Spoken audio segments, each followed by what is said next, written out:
Hi everyone, so today is Sunday the 26th of January and I am at home chilling with Violet. She's down for a nap, praise the Lord, and I've got our dog Drax here. This is our rescue. We've had him for about 6 months now. We've had Drax here, and he is our first big dog that we have, that Mike and I have ever owned. And he is quite a lovely dog in that he is very loving and kind, and he likes to lie on the couch and have cuddles. But whoo, man, is it different owning a big dog. He digs holes everywhere outside and is a little mischief and chews everything. So it's quite an adjustment for us since having Charlie and Penny. Yeah, definitely takes some learning having a bigger dog. And then Babu Frick, he's hiding somewhere. Better fish. Oh, here he comes. He thinks he's getting fed. That's probably why. Yo, dude. Hello? You gonna come out? Can you spot him? Can you spot the fish? He's like over there. There he is. There he is. Woohoo!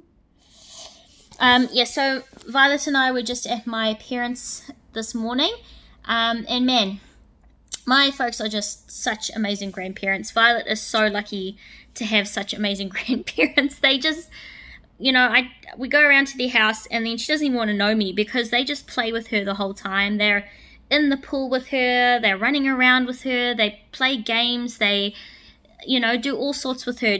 Play dolls. Whatever she wants to do, they are all down for it. And she is just, you know, just loves going around there and spending time with Granny and Granddad. And so she is very lucky to have such great grandparents.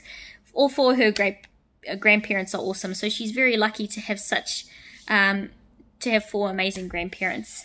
So I thought I would give you a little bit of an update on our embryos that we finally heard about yesterday. It took pretty much the whole day waiting to hear about whether they had progressed or not. It got to 3 o'clock and I still had not heard from the clinic, and it was driving me nuts. I met with some friends yesterday. I met with our wonderful friend Missy, who it was her birthday yesterday.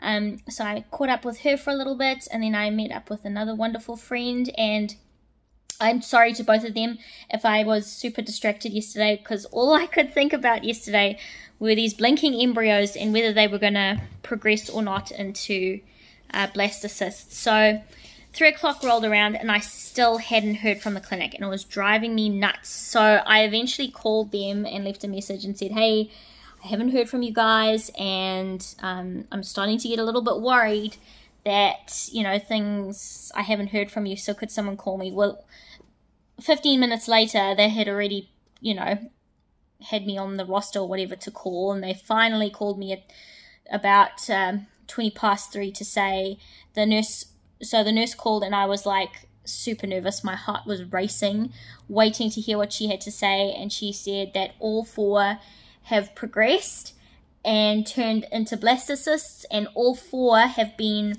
refrozen. And I just immediately burst into tears because I was just so overwhelmed with joy that we have these 4 chances left.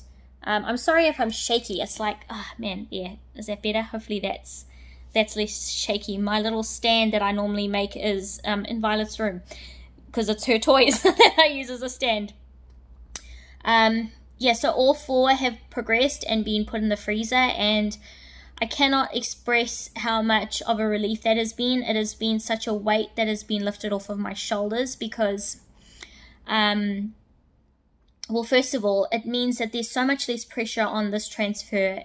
If it doesn't work, we've got 4 chances left, and that's huge. When it comes to IVF, that's a lot of chances to try for another baby.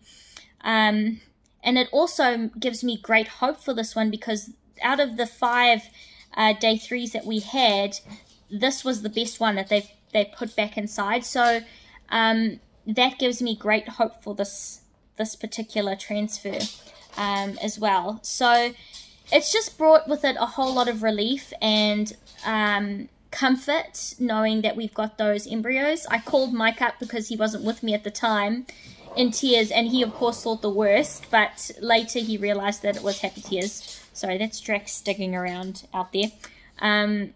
Yeah, and it's just been amazing. So from here, we've got a blood test Tuesday to find out if my progesterone levels are all right, and then the following week we find out if we are pregnant. And I just have to say that this 2-week wait has been hell.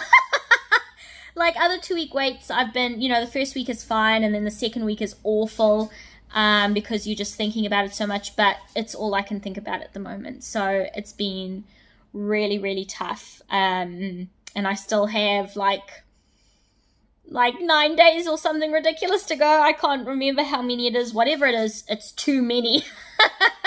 I just want to know already. So please pray for me. Pray that I can survive this 2-week wait in less hell than what I'm currently putting myself through. It's really hard. I'm finding it really tough. So, yep, that's basically the update.